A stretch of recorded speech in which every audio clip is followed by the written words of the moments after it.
भारतीय स्वतंत्रता के 75वें वर्ष पर प्रारंभ हुए अमृत महोत्सव पर समुत्कर्ष समिति द्वारा आयोजित व्याख्यान श्रृंखला यह गाथा है बलिदानों की में हमें आज माननीय ओम प्रकाश जी भाई साहब का मार्गदर्शन प्राप्त होने वाला है।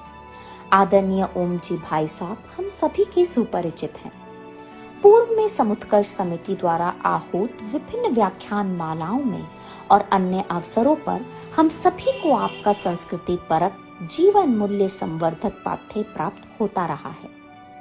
मैं आज के इस पुनीत अवसर पर मान्यवर भाई साहब से निवेदन करूंगी कि हमें प्रबोधन प्रदान करें। आदरणीय ओम जी भाई साहब।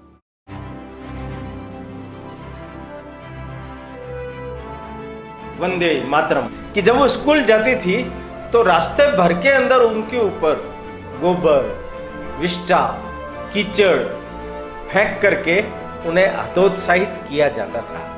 ये 5 पुष्प हम मां भारती के श्री चरणों में किस लिए चढ़ा रहे हैं? क्योंकि महिलाएं जागृत हैं, उन्हें अपने कर्तव्य का बोध है, वो देश के लिए, धर्म के लिए, समाज के लिए काम करें। घर गृहस्थी चौकीदारी तक उनका स्थान सीमित नहीं है। आप देखिए, इतने बड़े परिवार की जिम्मेदारी होने के बावजूद भी वो महिला अपने इस देश के लिए महिलाओं को संस्कारित, संगठित करने के लिए एक संगठन का निर्माण करना चाहिए। तो विजयादशमी 1936 के दिन वर्धा नामक उस स्थान पर राष्ट्र सेविका समिति उसकी स्थापना की। महिलाओं को बोध, महिलाओं की जागृति, महिलाओं का संगठन, महिलाओं में संस्कार, श्रेष्ठतम महिला चरित्र, श्रेष्ठतम पुरुष चरित्र। हमारे पूर्वज कैसे श्रेष्ठ थे, हमें भी वैसा ही होना है। खूब लड़ी मर्दानी वो तो झांसी वाले का मिला तेज में तेज, तेज की वो सच्ची अधिकारी। भारतवर्ष के लिए ये स्वर्णिम अक्षरों के अंदर लिखा गया उनका रक्तिम इतिहास है। आज नहीं, युगों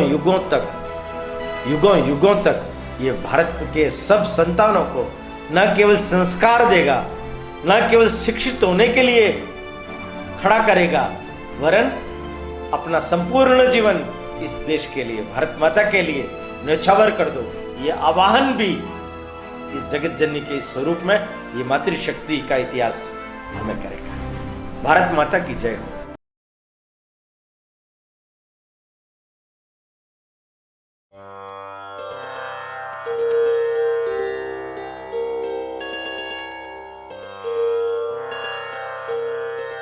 हिंदू भूमे सुरक्षार्थ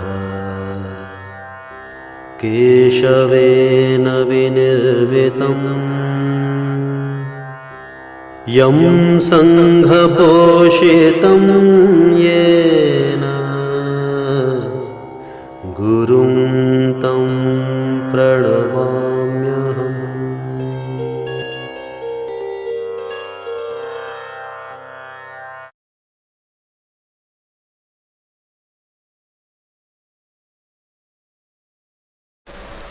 नमस्कार।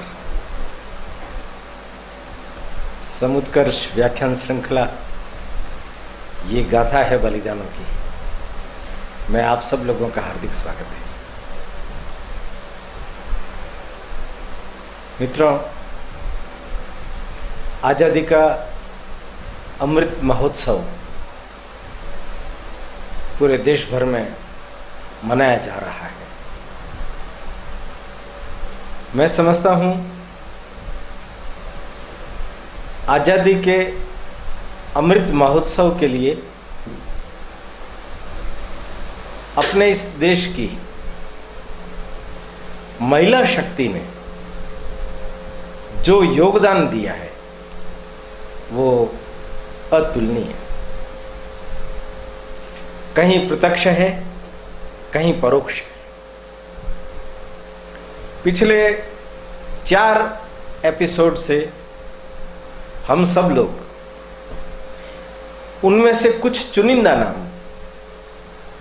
और उनके बारे में कुछ थोड़ी बहुत सामग्री, जानकारी हासिल कर पाए। आज 5वां पुष्प और अंतिम पुष्प है। महिलाओं की इस श्रृंखला में 5 पुष्पों में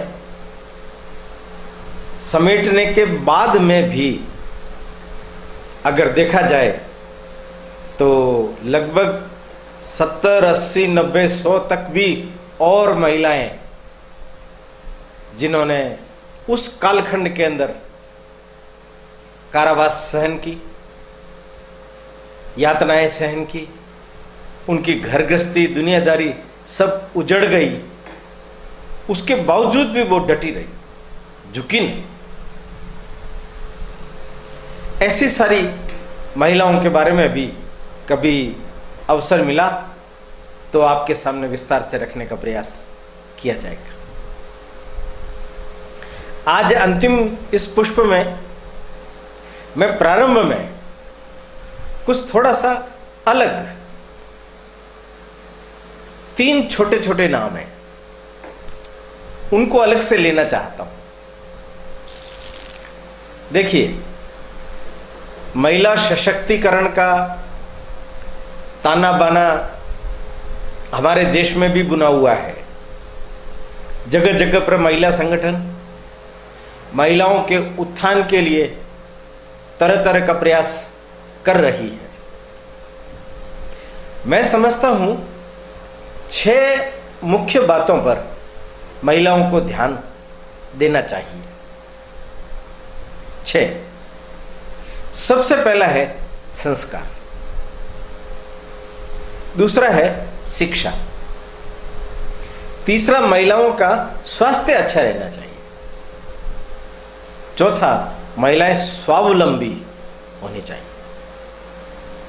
यह तभी संभव है कि 5वां उनके अंदर कौशल विकास हो, तरह तरह के हुनर में वो माहिर हो सकती है, और छठा समाज सेवा के लिए, देश सेवा के लिए, धर्म सेवा के लिए उनको अपने जीवन को अर्पित करना चाहिए।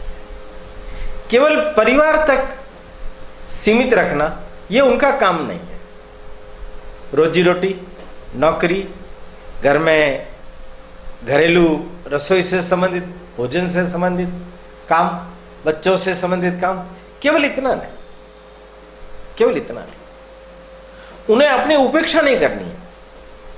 इन सब बिंदुओं पर उनको विशेष रूप से ध्यान देना होगा, तब उनको मालूम पड़ेगा कि हमें इस देश के लिए, समाज के लिए कुछ करना है। 3 नाम लेता हूं मैं। एकदम प्राचीन काल का एक नाम, महात्मा ज्योतिबा फुले का नाम आप सबने सुना है।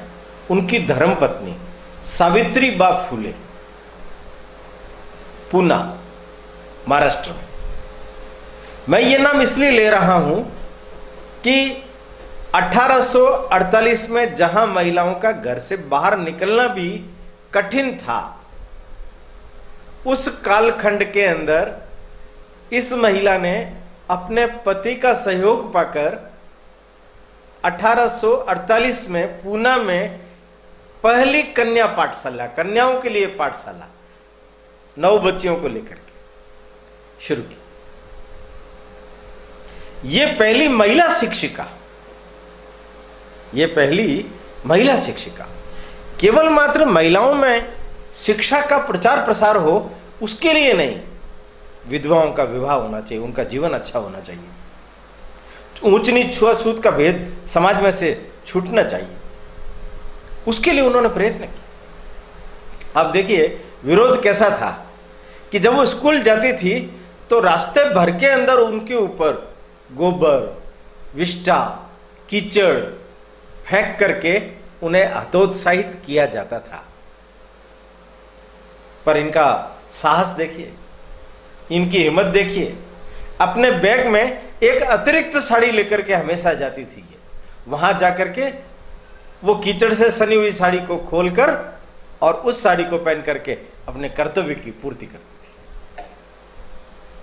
थी। 1-2 साल लगे होंगे उनको अपने पति के साथ मिलकर के। उन्होंने 5 कन्या विद्यालय उस कालखंड के अंदर खोल दी। प्रचंड प्रखर विरोध के बाद समाज मान्यता नहीं दे रहा है तो भी समाज की आदि शक्ति को शिक्षित करने का जो बीड़ा सावित्रीबाई फुले ने उस कालखंड के अंदर उठाया है वो स्तुत्य है। महिला शिक्षित होनी चाहिए, महिला शिक्षित होनी चाहिए। आधुनिक कालखंड के अंदर देखिए ना, देश की आजादी से थोड़ा सा 4-6 महीने पहले डूंगरपुर में कालीबाई ने अपने शिक्षक नानाभाई खाट को छुड़ाने के लिए अपनी कटारी से रस्सी पर वार करके जो जीप से घसीटे जा रहे थे नानाभाई खाट को छुड़वाए। अंग्रेजों की गोली लगी, वो वहीं ढेर हो गए। एक 11 साल की कन्या, 12-13 साल की कन्या जो अपने शिक्षक को बचाने के लिए, शिक्षा को बचाने के लिए अपने जीवन का बलिदान दे देती। माने शिक्षा कितनी महत्वपूर्ण। उस कालखंड के अंदर शिक्षा सामान्य जनों को इसलिए नहीं दी जाती थी कि ये अपने अधिकार के प्रति जागरूक हो जाएंगे।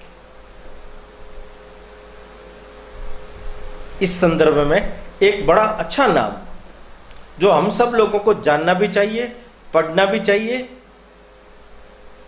उनका नाम है लक्ष्मीबाई केलकर। लक्ष्मीबाई केलकर नागपुर में जन्म हुआ है। छोटी उम्र में विवाह हो गया। नाम कमल घर का, पर शादी के बाद नाम बदल दिया लक्ष्मीबाई। जिस घर में ब्याही गई उस स्थान का नाम है वर्धा। उनके पति का नाम है यशवंतराव केलकर। परंतु हुआ क्या, दुर्योग छाया, पति की मृत्यु हो गई। पति की पहली शादी हुई थी, उनकी 2 कन्याएं थी, इनके 4 बच्चे थे। देवर देवरानी, सास ससुर, उनका स्वर्गवास हो गया। लंबे बड़े चौड़े परिवार का इनके ऊपर दारोमदार जिम्मा आ गया। डरी नहीं, बड़ी हिम्मत के साथ व्यवस्थाएं की। उस कालखंड के अंदर घर की कामकाज के लिए, सफाई के लिए काम वाली बाई के रूप में एक हरिजन महिला को नियुक्ति दी। हरिजन महिला को उन्होंने कहा कि साफ सुथरी अच्छी धार्मिक महिला हमारे घर के अंदर काम करेगी तो हमारे बच्चों के ऊपर भी उसका अच्छा संस्कार पड़ेगा। माने कितनी कट्टर चुनौती।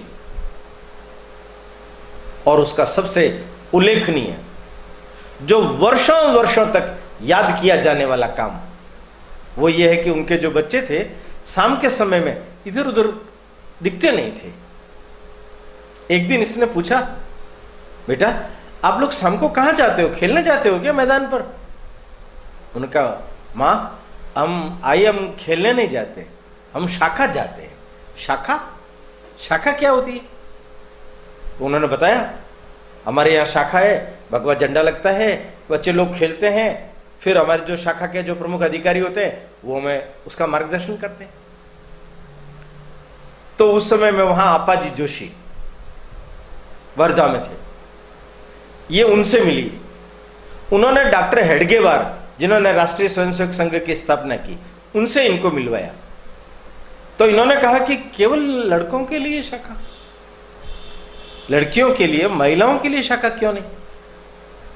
उन्होंने कुछ कारण गिनाए और उन्होंने उनसे आग्रह किया, आप स्वतंत्र रीति से महिलाओं का संगठन क्यों नहीं खड़ा करते? ये बात उनके दिमाग में जम गई। आप देखिए, इतने बड़े परिवार की जिम्मेदारी होने के बावजूद भी वो महिला अपने इस देश के लिए महिलाओं को संस्कारित, संगठित करने के लिए एक संगठन का निर्माण करना चाहिए। तो विजयादशमी 1936 के दिन वर्धा नामक उस स्थान पर राष्ट्र सेविका समिति, उसकी स्थापना की, उसकी स्थापना की। उस कालखंड के अंदर वो 1936 से लगाकर 1978 तक जीवित रही। वो 78 में उनका स्वर्गवास हुआ है। पूरे देश भर के अंदर उसने अपने काम को खड़ा किया।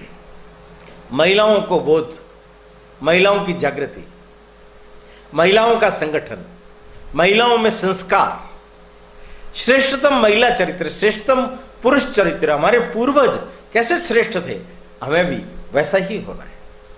भगवान राम, रामायण पर उनका पक्की पकड़ थी, वो उस पर प्रवचन भी किया करती थी। रामायण के माध्यम से, मर्यादा पुरुषोत्तम राम और सीता के माध्यम से समाज में जन प्रबोधन करना नहीं, समाज के अंदर संस्कार रोपण करना, इस कार्य को उन्होंने बखूबी निभाया। आज आप देखेंगे तो पूरे देश भर के अंदर कम से कम भी 100 से भी ज्यादा पूर्णकालिक महिला कार्यकर्ताएं होंगी, 5000 से ज्यादा शाखाएं होंगी, जगह जगह पर लगती है। महिलाओं की अलग, बच्चियों की अलग, कॉलेज की लड़कियों की अलग, उनके प्रशिक्षण के शिविर अलग से लगते हैं। माने महिला संगठन ये देश की कितनी बड़ी आवश्यकता है, ये उस कालखंड के अंदर जब अंग्रेजों का शासन था, जब कुछ कर सकना संभव नहीं था, उस समय में उन्होंने अपनी आंखों से करके दिखाया। उनकी आंखों के सामने संगठन फैलता चला गया। मैं समझता हूं अपने देश में ये एक बहुत महत्वपूर्ण कार्य राष्ट्र सेविका समिति के द्वारा चल रहा है। आप में से जो महिलाएं हैं वे जरूर इसमें भाग लीजिए, और जो पुरुष है वो अपनी घर की महिला सदस्यों को इससे परिचय कराइए और इनके कार्यक्रमों में भेजना शुरू कीजिए। आप देखिए चंद दिनों में उन लोगों के अंदर व्यापक परिवर्तन आएगा। मैंने ये 3 बिंदु, लक्ष्मीबाई केलकर, कालीबाई और सावित्रीबाई फुले, प्रारंभ में इसलिए दिया कि ये जो हम मशक्कत कर रहे हैं, ये 5 पुष्प हम मां भारती के श्री चरणों में किस लिए चढ़ा रहे हैं? क्योंकि महिलाएं जागृत हो, उन्हें अपने कर्तव्य का बोध हो, वो देश के लिए, धर्म के लिए, समाज के लिए काम करें। घर गृहस्थी चौकीदारी तक उनका स्थान सीमित नहीं है। दूसरा पहलू, आज मैं आपको कुछ नाम जो पहले के वक्तव्यों में आ चुके हैं, हमने 1857 से स्वातंत्र्य समर इसकी कथा शुरू की थी। कुछ नाम उस कालखंड में आए हैं और कुछ नाम उससे पहले के कालखंड के। कुछ नाम माने 1757 से 1857, ये जो एक 100 वर्ष का कालखंड है, इस कालखंड के अंदर जिन चुनिंदा महिलाओं ने अपने जीवन का आदर्श हम सब लोगों के समक्ष रखा, आज उनके बारे में हम कुछ चर्चा करेंगे। सबसे पहले उपन्यास पढ़ते हैं हम आनंद मठ, देवी चौधरानी का नाम आता है। बंकिम चंद्र उपाध्याय ने लिखा है। बंकिम चंद्र ने बातचीत के माध्यम से बहुत स्पष्ट लिखा है कि केवल देश को स्वतंत्र कराने का काम पुरुषों का नहीं है, महिलाओं का मिलजुल करके काम करने का है। महिलाओं से दूरी बनाकर केवल सन्यासी लोग इस देश को आजाद कराने के लिए उस समय में काम करेंगे, ऐसा नहीं। उन्होंने उसमें बताया सन्यासी लोग किस तरीके से बड़े अंग्रेज परस्त धनी मानी लोगों पर डकैती डालते थे, उनके जहाज लूट लेते थे, उस पैसों से हथियार खरीदते थे, सैन्य निर्माण करते थे और अंग्रेजों से मुकाबला करते थे। वंदे मातरम उस समय में नारा बन गया, भारत माता की जय हो। भारत माता को परतंत्रता की बेड़ियों से मुक्त कराने के लिए सन्यासी विद्रोह, ये देवी चौधरानी उनकी नेता थी। उनका दाहिना हाथ था भवानी पाठक। ये कल्पना नहीं है, ये कल्पना नहीं है। अंग्रेज इतिहासकार ब्रेनन अपने टिप्पणियों में स्पष्ट रूप से इन सब बातों का कहीं न कहीं उल्लेख करते हैं। उसमें से यह पता चलता है कि उस कालखंड के अंदर देवी चौधरानी नाम की एक महिला हुई है, जिसने नेतृत्व देकर के सन्यासियों के उस सारे संगठन को आगे बढ़ाया। माने देश की आजादी का प्रयत्न देवी चौधरानी ने सन्यासियों के एक संगठन के माध्यम से खड़ा किया। पंजाब में आते हैं तो पंजाब के अंदर 2 महिलाएं विशेष रूप से उल्लेखनीय, एक साहिब कौर और एक महारानी जिंदा, रणजीत सिंह जी की पत्नी जिंदा। साहिब कौर ने तो रणजीत सिंह जी के साथ मिलकर के अंग्रेजों से मुकाबला किया।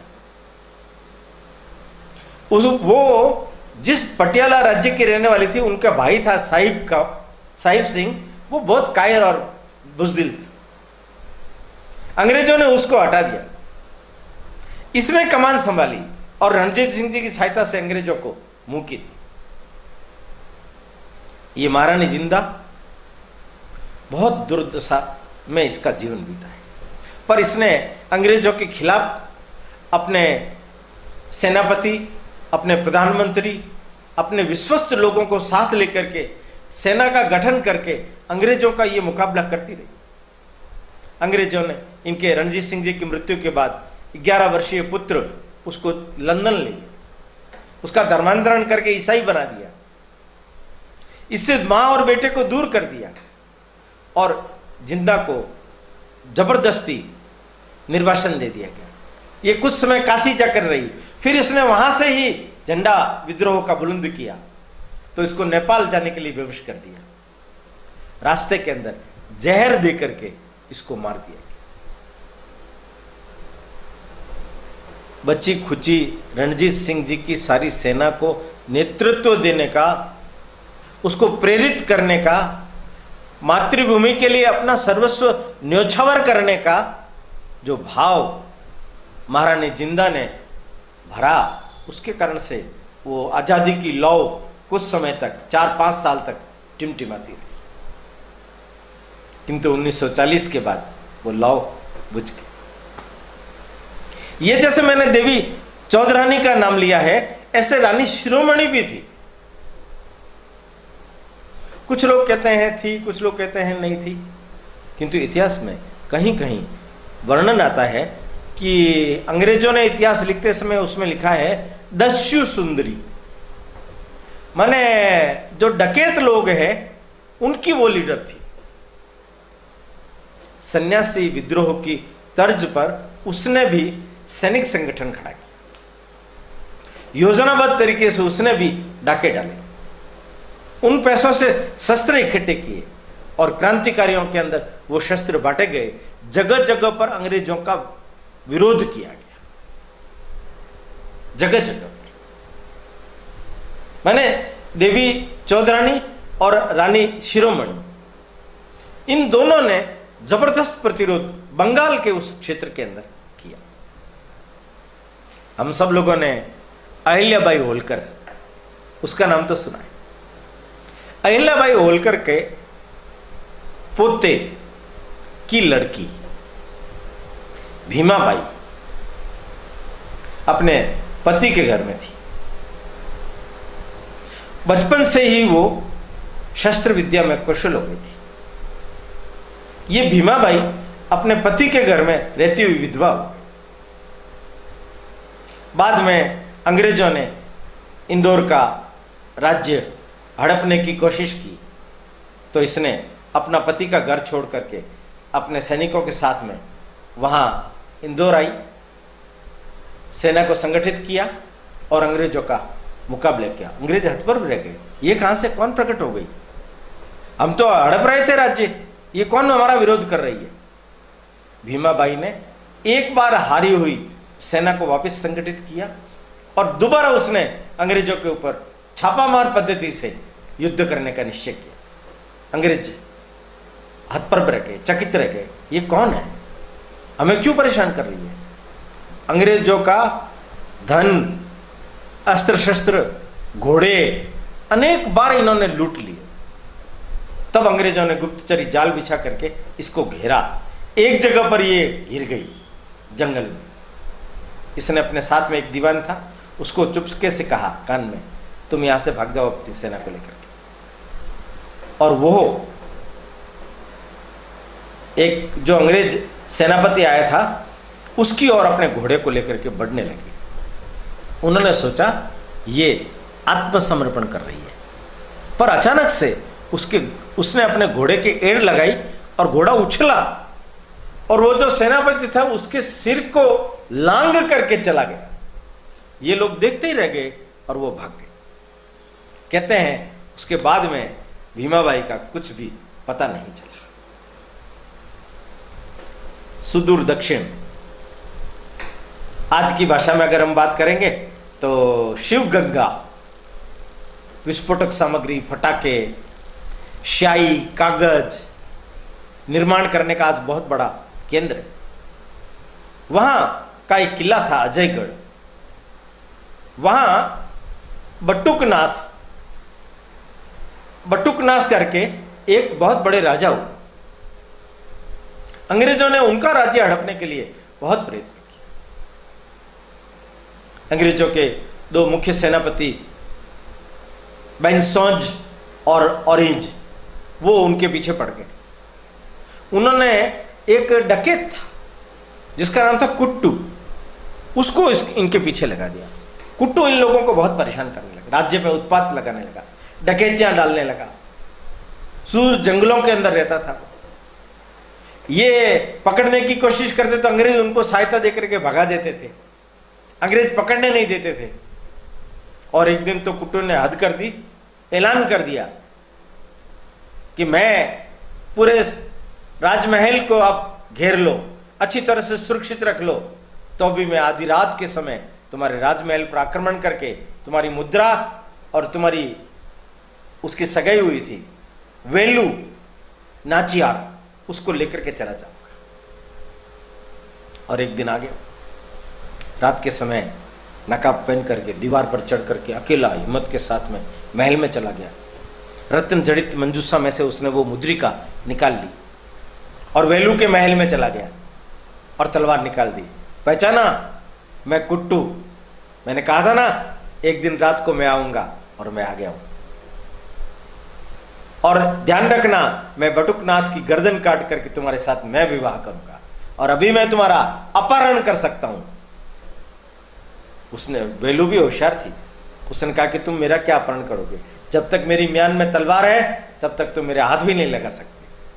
वो कुछ बोले उससे पहले कट्टू ने उसके ऊपर हमला किया और उसका हाथ पांव बांध करके घोड़े पर डाल करके उड़ा करके ले गया।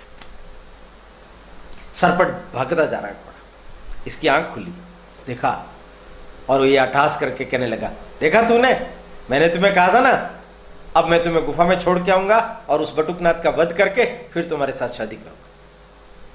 घोड़ा तेजी से चलने लगा। अचानक इसकी फिर से आंख खुली। इसने देखा वो तो नींद में ही घोड़ा चला रहा है। उसने आओ देखा ना ताव, उसी के म्यान में से तलवार निकाल करके उसके सीने में घोंप दी। कुट्टू वहीं खत्म हो गया। ये उसी का घोड़ा लेकर के वापिस अजयगढ़ वापिस आई। सबने इसका स्वागत किया। बटुकनाथ ने इसका स्वागत करते हुए कहा कि तुम शौर्य और तेज की रानी हो, मैं तुमसे विवाह करूंगा। दोनों का विवाह हुआ। विवाह की पहली रात को बटुकनाथ ने एक बड़ा अजीब प्रस्ताव वेलू के सामने रखा। उसको कहा, देखो, हमने स्वतंत्र लक्ष्मी का कंकण अपने हाथ में बांध दिया। अपने इस राज्य को स्वतंत्र कराना है, अंग्रेजों से मुक्त कराना है, और अंग्रेजों को इस देश से भी खदेड़ना है। ये मैंने वचन ले रखा है। जब तक मेरा वचन पूरा नहीं होता तब तक अपन सामान्य गृहस्थ जीवन नहीं जिएंगे। क्या तुम मेरा साथ दोगे? वेलू ने कहा, आपने तो मेरे हृदय की बात कह दी, मैं कृतार्थ हुई। मैं आपके साथ कंधे से कंधा लगा करके इस स्वतंत्र युद्ध में सम्मिलित होगी। वेलू नाचियार और बटुकनाथ दोनों ने मिलकर के अंग्रेजों का 3-3, 4-4 बार युद्ध करके मुकाबला किया। एक बार अंग्रेजों ने इनके राज्य पर अचानक हमला बोलने के लिए 2 बड़ी बटालियन को भेजा। बेगाई नदी बीच में आती थी, उसको पार करना है। बटुकनाथ को उनके गुप्तचरों ने संदेश दे दिया था। उन्होंने अपने ही ओर से 2 बड़े बड़े बेड़े नावों के भेज दिए। वो नाविक वहां पहुंचे, उनको जाकर के कहने लगे बेंजल्स को और उनको कि भाई आप लोग अगर नाव से उस पार जाना चाहते हो तो हम तैयार हैं। सौदेबाजी हुई, दोनों नावों में 2 टुकड़ियों को पहुंचाया, और जैसे ही टुकड़ियां बीच में पहुंची तो नाविक बहुत चतुर थे, पहले की योजना के अनुसार पानी के भंवर के अंदर ला करके दोनों नावों को भिड़ा दिया और दोनों नावें डूब गई। ये जो दोनों सेनापति थे जैसे तैसे करके जान बचा करके भागे। अंग्रेजों की बड़ी भारी हार। अंग्रेजों ने इतनी बार हार देखने के बाद में इस बार सोचा मुकाबला पूरा पक्का करेंगे, और सेना को घेर लिया। सेना ने किले को घेर लिया। रसद सामग्री खत्म होने के बाद आमने सामने की भिड़ंत हुई। बटुकनाथ ने जॉर्ज लॉरेंस को मारा, उसका हाथ काट दिया, वो मर गया। इसको पीछे से घेर करके बटुकनाथ की गर्दन भी काट दी गई। बटुकनाथ का वहां बलिदान हो गया। ससमान उसको दूसरी जगह ले जा करके समाधि दी गई। और सेना ने जब किले पर कब्जा करने का प्रयत्न किया तब ये वेलू वहां से निकल करके डिंडावल गई। वहां टीपू सुल्तान ने इनका सहयोग किया।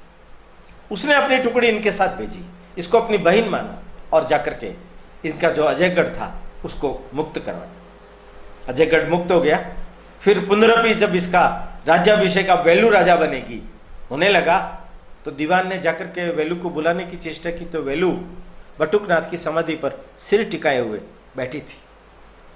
इन्होंने हाथ लगाया तो वेलू तुरंत नीचे गिर गई, प्राण निकल गए। प्राण अपने पति में मिल गए। पति पत्नी दोनों ने मिलकर के अपने राज्य को, अपने भारतवर्ष को स्वतंत्र कराने का जो संकल्प लिया था उसको इस तरीके से उन्होंने पूरा किया। कित्तूर की रानी चेन्नम्मा, पिछले एपिसोड में मैंने बताया था, उनके पति का भी स्वर्गवास हो गया। बच्चे को मान्यता नहीं मिली।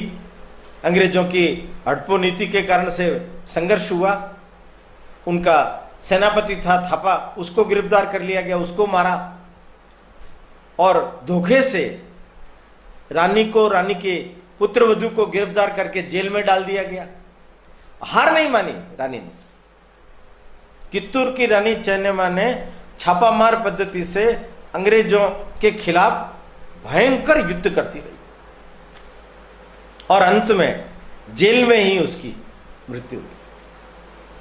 आज आप जानेंगे, कर्नाटक में जाएंगे तो बेलगाम और चेन्नम्मा, कित्तूर की रानी चेन्नम्मा, वहां महिला दिवस के रूप में उनके बलिदान के दिन को मनाया जाता है। एक महिला होकर के अंग्रेजों के खिलाफ उस समय में युद्ध करना, सोचना, यह बड़ा कठिन काम होता है। यह बड़ा कठिन काम होता है। कित्तूर की रानी चेन्नम्मा ने उस कालखंड के अंदर अंग्रेजों के कम से कम 4-5 अधिकारियों को न केवल गिरफ्तार कर लिया बल्कि उन्हें मार भी दिया। उस कालखंड में अंग्रेजों को गिरफ्तार कर लेना स्वप्न में भी नहीं सोचा जा सकता था। अंग्रेजों ने उनको गिरफ्तार किया, अपनी जेल में रखा। उनकी पुत्रवधू का भी स्वर्गवास जेल में हुआ और उसका खुद का भी स्वर्गवास। कित्तूर की रानी अपने राज्य की स्वतंत्रता के लिए दक्षिण की झांसी की रानी बनकर के एक नया उदाहरण प्रस्तुत किया। मित्रों, ये जितने भी नाम मैंने आप लोगों के सामने लिए, ये 1857 के पहले। 1857 का कालखंड, उसके नाम हम सब लोगों ने पहले सुने हैं।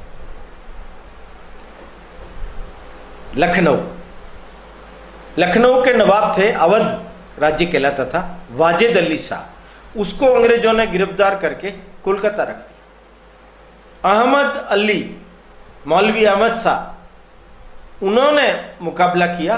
उनको अवध की जेल में से छुड़ा करके लाया गया, और ये जो बेगम हजरत महल, वाजिद अली शाह की पत्नी थी, उसके नेतृत्व के अंदर 1.5 लाख सैनिक इकट्ठे हो गए, और लखनऊ में अंग्रेजों का जो कत्ले आम किया गया, पूरे लखनऊ को आजाद करा लिया गया, और योजना बनाई गई कोलकाता जाएंगे और वहां से नवाब को छुड़ा करके लाएंगे। अंग्रेजों को मालूम पड़ गया, इसलिए उन्होंने वहां और चौकसी कर दी और इनको यहां से बाहर नहीं निकलने दिया।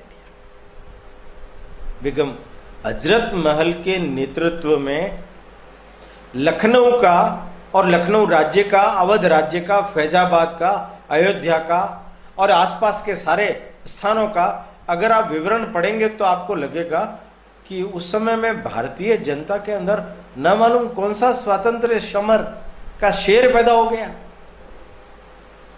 अंग्रेजों को नाको चने चटवा दिए। अंग्रेजों का इतना भारी कत्लेआम किया गया जिसकी कोई सीमा नहीं। बहादुर शाह की पत्नी बेगम जीनत महल, नाना साहब का फरमान वहां तक पहुंचा। वो तो शराब पीने में, शायरी करने में डूबे हुए थे। ये जब उनका संदेश वाहक पहुंचा तो उन्होंने उसको रवाना कर दिया वापिस। तब जीनत महल ने धिक्कारा उनको, आप कहां इनमें डूबे पड़े हो? भारत को स्वतंत्र कराने का जब समय आया है, नाना साहब का संदेश आया है, छोड़ो ये सब, उठो, तैयार हो। तब वो तैयार हुए। तब उन्होंने क्रांतिकारी सेना जो वहां दिल्ली पहुंच चुकी थी उसका नेतृत्व किया, स्वागत किया और अपने आप को अंग्रेजों के खिलाफ विद्रोह करने के लिए तैयार किया। अंग्रेजों ने भी उनके खिलाफ बहुत बुरा बर्ताव किया। उनके 4 पुत्रों की गर्दनें काट करके थाल में सजा करके बेगम और बादशाह को भेजा। बेगम धक रहे थे। अंतिम समय में बेगम नेपाल की ओर चली गई। नेपाल में उनको सहायता दी। नेपाल की साम्राज्य लक्ष्मी देवी, उसने नेपाल के अंदर संघर्ष करके और नेपाल को बचाने का जबरदस्त प्रयास किया। अंग्रेजों ने उसके प्रधानमंत्री को फोड़ लिया, उसने विश्वासघात कर लिया। यह भी वहां से निकल करके काशी की तरफ आ गई, कुछ समय वहां रही, फिर वापस गई। भारत के यहां से जानने वाले नाना साहब पेशवा, बेगम जीनत महल, हजरत महल, इन सब क्रांतिकारियों को ठहरने की, इनके वहां रहने की, अन्य सब प्रकार की व्यवस्थाएं करने में साम्राज्य लक्ष्मी देवी का बहुत बड़ा योगदान है। और नेपाल को वो आजाद कराने में सफल नहीं हुई, परंतु उसने संघर्ष जबरदस्त किया, संघर्ष जबरदस्त किया। और क्रांति के नाम लेते समय में बुंदेले हर बोलों के मुंह हमने सुनी कहानी थी, खूब लड़ी मर्दानी वो तो झांसी वाली रानी थी। कहानी हमने सुनी। मन्नू छोटी सी जब पैदा हुई, बिठूर में आकर के रहने लगी, तो नाना साहब और राव साहब इनके साथ उठती बैठती थी, खेलती थी। एक ब्राह्मण परिवार में पैदा हुई। घुड़सवारी के अंदर एक बार नाना साहब को परास्त कर दिया। नाना साहब देख के दंग रह गए, मन्नू तुम तो बहुत ही तेज घुड़सवारी करती। एक बार हाथी पर चढ़ने का सुअवसर आया तो वो दोनों भाई तो हाथी पर चढ़ गए, इसको नहीं बिठाया। ये रोने लगी, ठुमकने लगी। इसके पिता ने इसको समझाया, बेटा हमारे लिए हाथी नहीं होते हैं। उसने कहा मेरे लिए एक क्या 100 हाथी होंगे। और उसका कहा सच निकला। झांसी के राजा राव गंगाधर राव ने इनके साथ में विवाह किया। 13 वर्ष की उम्र में इसकी शादी हो गई। शस्त्र संचालन में, घुड़सवारी में बहुत तेज थी। एक लड़का हुआ 16 साल की उम्र में। 3 महीने के बाद में स्वर्गवास हो गया। राज्य हड़प न ले इसलिए एक आनंद राव नामक लड़का गोद लिया गया, जिसका नाम बदल के दामोदर राव रखा गया। राज्य हड़पने की कोशिश जब अंग्रेजों ने की, उसको ये सहन नहीं कर पाए। गंगाधर राव स्वर्गवास हो गया। रानी विधवा हो गई। राज्य हड़प लिया गया। 5000 की पेंशन देकर किराए के मकान में रानी को रख दिया। अब ये जब स्वतंत्रता का समर चला मंगल पांडे के साथ, उस समय झांसी को मैं नहीं दूंगी। उसने पृथक स्वयंसेवक दल मां दुर्गा के नाम पर दुर्गा सेना, इसका निर्माण किया। और दूसरा नाम झलकारी देवी। ये एक कोली जाति की थी। बचपन में मां का स्वर्गवास हो गया। पिता ने इसको तैयार किया। चीते से लड़ी, उसको मारा। गांव के अंदर एक व्यवसायी के ऊपर आक्रमण हो गया था तो प्रतिकार किया। इसकी बहादुरी के किस्से सुनकर के इनके यहां एक पूर्ण कोली थे, उनके साथ इसका विवाह कर दिया। पति पत्नी दोनों लक्ष्मीबाई के साथ मिलकर के उनका बारूद खाना संभालने लगे। झलकरी बाई का चेहरा मोहरा लक्ष्मीबाई से मिलता जुलता था। अंग्रेजों ने इसको झांसी पर कब्जा न करने देने के लिए बहुत प्रयत्न किया, पर जनता जाग गई थी। रास्ते में अंग्रेजों को कोई रसद सामग्री नहीं मिली। स्मिथ, उरोज, ये बड़े बड़े लोग आए, उन सबको मुंह की खानी पड़ी। युद्ध हुआ, 12 दिन युद्ध चला। गौस खान, खुदा बख्श नामक इनके बड़े तोपची थे।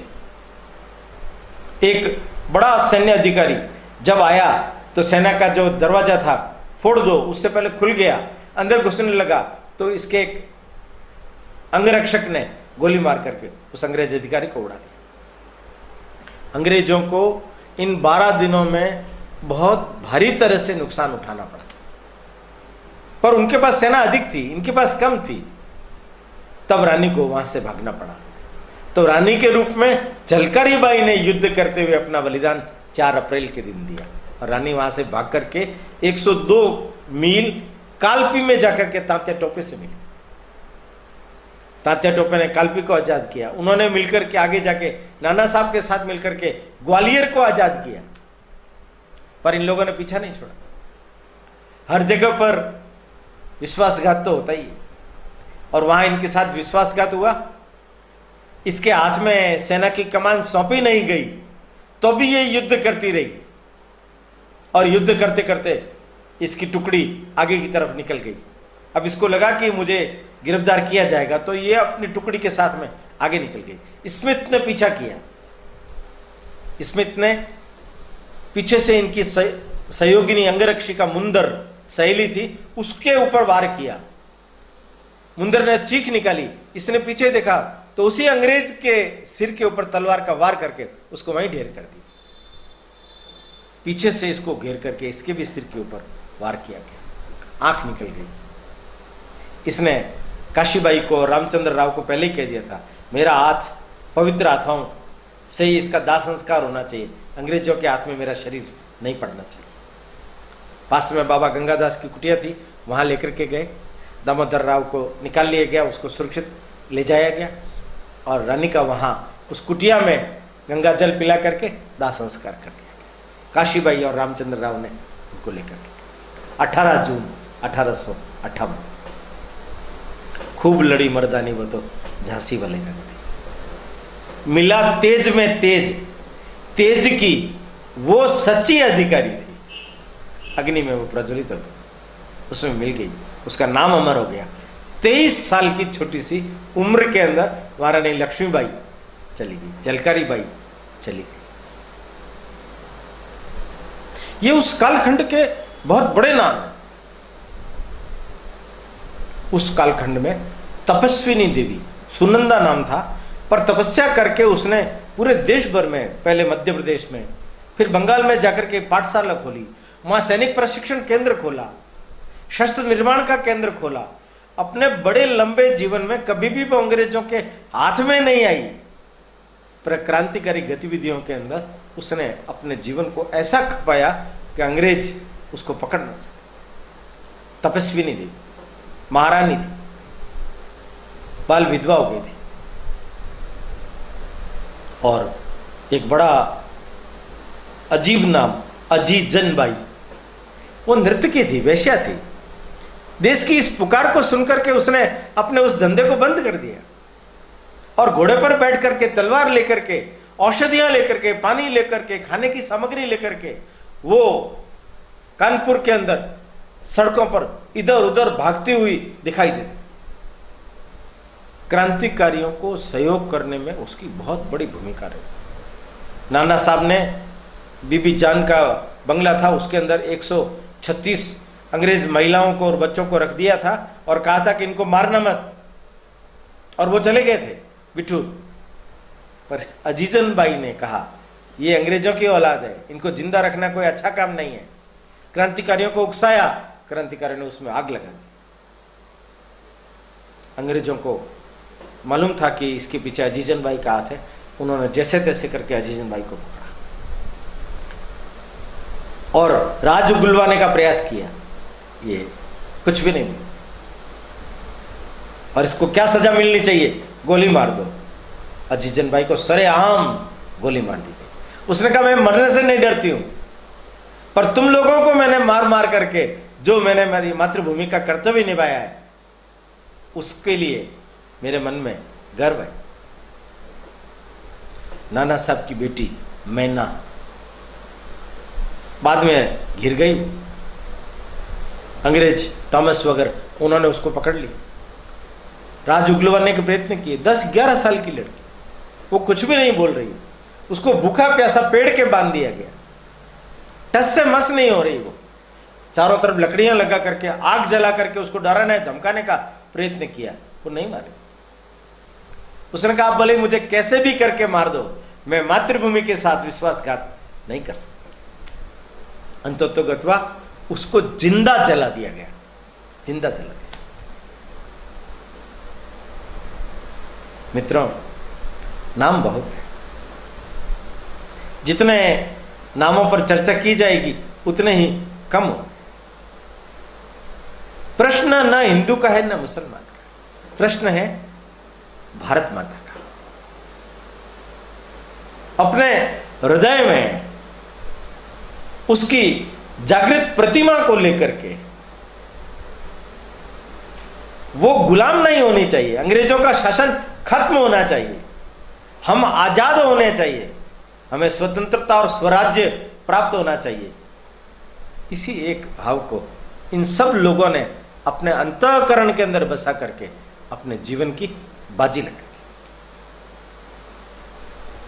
देखिए, हर व्यक्ति सोचता है मेरा अपना जीवन हो, सुखमय हो, आनंदमय हो, पर कोई ये नहीं सोचता मेरा देश सुखमय हो, आनंदमय हो। इन महिलाओं ने एक नए प्रकार का इतिहास रच दिया। भारतवर्ष के लिए ये स्वर्णिम अक्षरों के अंदर लिखा गया उनका रक्तिम इतिहास है। आज नहीं, युगों युगों तक ये भारत के सब संतानों को न केवल संस्कार देगा, न केवल शिक्षित होने के लिए खड़ा करेगा, वरन अपना संपूर्ण जीवन इस देश के लिए, भारत माता के लिए न्यौछावर कर दो, ये आवाहन भी इस जगत जननी के इस स्वरूप में ये मातृशक्ति का इतिहास हमें करेगा। मातृशक्ति को भी जागना होगा, इस देश की युवा शक्ति को भी जागना होगा, पुरुष शक्ति को भी जागना होगा।